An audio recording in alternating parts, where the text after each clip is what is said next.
बाहर के राज्य के लोग आके सिखा रहे हैं हम लोगों को, भाई हम लोग अपना देश अपना राज्य खुद से हम लोग संभाल सकते हैं। और हेमंता बिश्व शर्मा जैसे लोगों को ये बतलाना चाहिए कि इतना आदिवासी का हितैषी बनते हैं तो भाई वहाँ यहाँ के जो आदिवासी चाय बागान में जाके वहाँ पे आसाम में बसे हैं उनको आदिवासी का दर्जा क्यों नहीं देते हैं ये लोग। भानु प्रताप शाही जैसे लोग 400 करोड़ रुपया का घोटाला उनके पास है, केस भी अभी चल रहा है, वो जाके भाजपा ज्वाइन कर लेते हैं, सब चीज अच्छा हो जाता है। देखिए मांडर विधानसभा का इतिहास रहा है पूरा 81 विधानसभा में कि यहाँ पे लड़ाई हमेशा और हमेशा जो मुकाबला होता है वो भाजपा और बंधु तिर्की के बीच में होता है। कैंडिडेट कोई भी हो, भाई सिलेंडर आप फ्री देंगे, आप पूछिए ना यहाँ से लोगों को, सिलेंडर में गैस भराने का किसी का ताकत है? कांग्रेस के समय में 400-500 रुपए में गैस मिलता था, अब 1100 रुपए का गैस मिलता है, तो सिलेंडर लेके क्या करेगा गांव घर का। नमस्कार, आप देख रहे हैं द फॉलो अप। फिलहाल हम नरकोपी बाजार में हैं, ये मांडर विधानसभा में पड़ता है। हमारे साथ कांग्रेस के प्रत्याशी शिल्पी नेहा तिर्की हैं। शिल्पी जी, आप लोगों के बीच जा रही हैं, लोगों से मिल रही हैं, किस तरह का रिस्पॉन्स आ रहा है? देखिए रिस्पॉन्स तो अच्छा है, इसीलिए क्योंकि हम जब से चुनाव जीते 2022 में तब से लेके आज तक अपने क्षेत्र में मजबूती से बने हुए हैं, लगातार लोगों से संपर्क में रहे हैं, चाहे योजना के माध्यम से हो या लोगों से जन जन तक पहुंच के उनके साथ उठना बैठने का बात करें। तो यही कारण है कि आज आप देखेंगे कि महिलाओं का और सभी जो हमारे भैया लोग हैं, दादा लोग हैं, सभी लोगों का समर्थन पूरे रूप से सभी जाति वर्ग का मुझे मिलता है। अभी जब आप सभा को संबोधित कर रहे थे, आप अपना एक रिपोर्ट कार्ड भी लेके चल रही हैं, क्या है उस रिपोर्ट कार्ड में? देखिए मैंने देखा कि बहुत सारे ऐसे लोग हैं जो अभी बरगलाने का काम कर रहे हैं मेरे क्षेत्र के लोगों को, और बोलते हैं कि 2 साल विधायक रही, क्या की। तो मुझे लगा क्यों ना सब लोगों के लिए एक रिपोर्ट कार्ड बना दिया जाए कि 2 साल में मैंने क्या कार्य किया है, चाहे एक पुल से लेके आपका पूरा रोड से लेके जो हॉस्पिटल बना है, जो यहाँ पे कॉलेजेस बन रहा है, तमाम चीजों का रिपोर्ट, साथ माननीय मुख्यमंत्री हेमंत सोरेन जी के माध्यम से जो 50,000 से लेके 1 लाख रुपया का चेक जो गरीब बीमारियों जो बीमार रहते हैं वैसे लोगों को जो दिया जाता है बीमारी का इलाज कराने के लिए, तमाम चीजों का जिक्र इस किताब में है, ताकि विपक्ष के भी लोग जो बिना समझ का बोलते हैं वो भी थोड़ा समझ हासिल कर ले। बाकी अपना जो जनता है उनको तो बतलाने का आवश्यकता नहीं है, क्योंकि वो जान ही रहे क्या काम हुआ है, मगर विपक्ष के लोगों के जो है उनका मुंह को बंद करने के लिए ये रिपोर्ट है। विपक्ष का ही आरोप हमेशा से इंडिया गठबंधन पे लगते आया कि झारखंड में भ्रष्टाचार चरम सीमा पर है। इसको कैसे देख रहा है कांग्रेस पार्टी, आप लोग कैसे इसको काउंटर करेंगे? क्योंकि मुद्दा हमेशा बीजेपी ये बनाती रही कि हेमंत सरकार में भ्रष्टाचार हुआ और कम भर भ्रष्टाचार।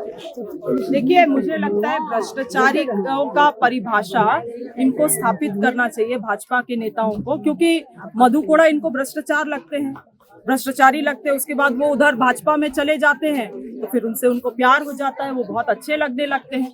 भानु प्रताप शाही जैसे लोग 400 करोड़ रुपया का घोटाला उनके पास है, केस भी अभी चल रहा है, वो जाके भाजपा ज्वाइन कर लेते हैं, सब चीज अच्छा हो जाता है। तो भ्रष्टाचारी का क्या परिभाषा है इन लोगों से पहले पूछ लीजिए, क्योंकि जो मुझे लगता है भाजपा चले जाते हैं उन लोग को वॉशिंग मशीन में धो दिया जाता है। और ये जनता भी समझती है कि आज अगर किसी के ऊपर कोई आरोप लगा है, वो जाके अगर भाजपा ज्वाइन कर लेगा तो सारा आपका भ्रष्टाचारी या सारा आपका आरोप माफ हो जाएगा। मैम, आपके खिलाफ मैदान में है, भाजपा ने टिकट दिया है, क्या लग रहा है इस बार मुकाबला तगड़ा होगा, टफ होगा, या फिर पिछले बार जैसा इस बार आपके तरफ जनता जाएगी? देखिए मांडर विधानसभा का इतिहास रहा है पूरा 81 विधानसभा में कि यहाँ पे लड़ाई हमेशा और हमेशा जो मुकाबला होता है वो भाजपा और बंधु तिर्की के बीच में होता है। कैंडिडेट कोई भी हो, भाजपा हर एक साल हर एक चुनाव में अलग अलग प्रयोग भी यहाँ पे करती है, कोई भी प्रयोग यहाँ सफल उनका नहीं हुआ है, क्योंकि मेरे पिताजी बहुत जमीन से जुड़े हुए नेता रहे हैं, सभी लोगों का घर, यहाँ के जनता को नाम से पहचानते हैं वो, और अब उनके रास्ते में हम चल रहे हैं। तो मुझे लगता है लोग, क्योंकि मैंने इस बात को पहले भी कहा है कि लोग केवल एक लीडर नहीं चुनते हैं चुनाव के वक्त, एक सेवक को भी चुनते हैं जो उसके दुख दर्द में उसका काम आ सके। और बंधु तिर्की जी ने जो लकीर यहाँ पे खींचा और अब वो लकीर को जो हम आगे बढ़ा रहे हैं, उस लकीर को कोई छू भी नहीं सकता, वहां तक पास भी नहीं आ सकता है। मैम, आप अपना रिपोर्ट कार्ड तो लेकर चल रहे हैं, लेकिन इंडिया गठबंधन ने संयुक्त रूप से भी या अलग अलग कांग्रेस या जेएमएम ने भी अपना अपना मैनिफेस्टो नहीं जारी किया है। जनता को कैसे समझ में आएगा कि आगामी 5 साल अगर आप लोगों की सरकार बनती है तो क्या काम होंगे, क्योंकि जनता तो कंफ्यूज है। क्योंकि अभी तो आप बता रहे हैं कि काम आपने क्या किया है, आगे क्या करेंगे? काम तो देखिए अपने क्षेत्र के हिसाब से जो भी आधे अधूरे काम है उसको पूरा करेंगे, मगर जहां तक मैनिफेस्टो का बात है, जो योजनाएं जारी हैं उनको हम गारंटी दे रहे हैं कि वो योजना भी जारी रहेगा। और बाकी इनका जो मैनिफेस्टो है, जो सिलेंडर फ्री देंगे, भाई सिलेंडर आप फ्री देंगे, आप पूछिए ना यहाँ से लोगों को, सिलेंडर में गैस भराने का किसी का ताकत है? कांग्रेस के समय में 400-500 रुपए में गैस मिलता था, अब 1100 रुपए का गैस मिलता है, तो सिलेंडर लेके क्या करेगा गांव घर? ये भाजपा के लोग जो मैनिफेस्टो बनाते हैं, उन लोगों को यहाँ पे अखड़ा में बैठ के मैनिफेस्टो बनाना चाहिए। दिल्ली में एसी रूम में मैनिफेस्टो बनाएंगे तो यही होगा। हम लोगों का गांव घर का सरकार रहा है, इसीलिए आज देख लीजिए, मैया सम्मान योजना सबको मिल रहा है, बिजली बिल सबका माफी हुआ है, वो माफी हुआ है, सावित्री फुले बाई योजना सब बच्ची लोगों को मिल रहा है, किसान लोन माफी हो रहा है, आप देख रहे हैं। मैम, इतनी सारी योजनाएं चल रही हैं, लेकिन जब हम फील्ड में घूम रहे हैं, लोगों से मिल रहे हैं, लोग कह रहे हैं कि मैडम ठीक है, विधायक हमारी ठीक है, जब कुछ समस्या होता है तो बहुत बार ऐसा होता है कि जो बिचौलिए हैं, जिनको वो बोल के गए कि ये काम फलाने गांव के लिए करवा देना, फिर वो काम वहीं बंद हो जाता है। और ब्लॉक लेवल की समस्याएं बहुत ज्यादा हैं। अभी आपको महिलाएं भी बता रही थी कि पैसे की जो डिमांड की जाती है, ब्लॉक में भ्रष्टाचार के बहुत सारे बात ऐसे उठ रहे हैं। देखिए, बिचौलिया तो हर जगह रहता है। पहले बिचौलिया अधिक नहीं दिखता था क्योंकि योजना कुछ था ही नहीं सरकार का।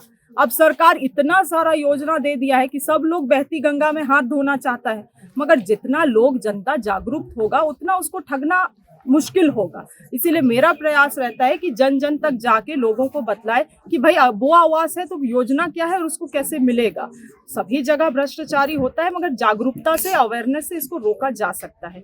ये समस्याओं को हम लोग अवेयरनेस से ही ठीक कर सकते हैं। और इसीलिए आज भी आप देखे होंगे, हम जनता को पेशेंटली, धैर्य पूर्वक इन चीजों के बारे में बतलाए, वो लोग समझे भी, हमको बोले भी एक बार दीदी आप ग्राम सभा होगा तो आइएगा, और हम उनको हाँ भी कहें कि जरूर हमको बुलाइए, हम पहुंचेंगे। एक तरफ भाजपा है जो बड़े बड़े लीडर्स को झारखंड के मैदान, चुनावी मैदान में उतारी हुई है।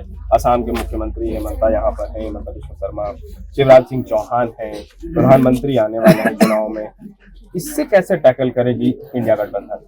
देखिए, झारखंड का इतिहास रहा है कि हम लोग जो हैं, झारखंडी लोग, आदिवासी मूलवासी, बाहर के राज्य के लोग आके यहाँ पे हम लोगों को लीडरशिप सिखाते हैं, तो ये चीज हम लोगों को कभी भी कबूल नहीं है। आज क्या हुआ, रघुवर दास का चैप्टर क्लोज यहाँ झारखंड के लोगों ही ने किया। और इसी तरह से जो बाहर के राज्य के लोग आके सिखा रहे हैं हम लोगों को, भाई हम लोग अपना देश, अपना राज्य खुद से हम लोग संभाल सकते हैं। इतना लोगों में क्षमता यहाँ पे नेतृत्व में है, हम लोगों को दूसरे राज्य से आके सिखाने का जरूरत नहीं है।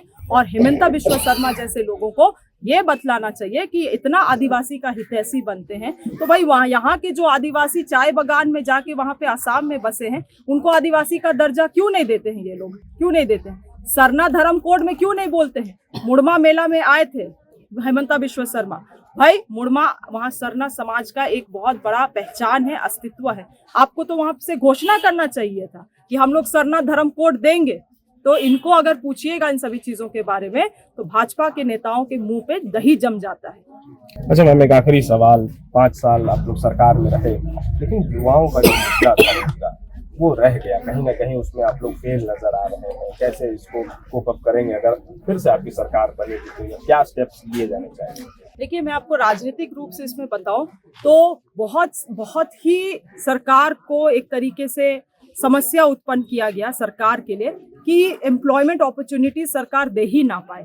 और एग्जाम्स हो रहा है तो रद्द कराने की मांग की जा रही है, तमाम चीजें लगातार इस तरह से हुआ है। मगर इस बार हम लोग 2 साल 3 साल जो हम लोगों को वक्त मिला, 3 साल इसलिए बोल रही हूँ क्योंकि 2 साल तो कोविड में ही चला गया, तो 3 साल जो वक्त मिला है उसमें सारा लूप होल्स, सारा जो छेद है वो हम लोग पता कर चुके हैं, कहाँ से लीकेजेस है, कौन कौन सी लीकेजेस है। और निश्चित रूप से माननीय मुख्यमंत्री हेमंत सोरेन जब वापसी करेंगे तो इतने मजबूती से हम लोग वापसी करेंगे कि इन सभी लूप होल्स को खत्म करेंगे हम लोग। TheFollowUp.in, like, share and subscribe.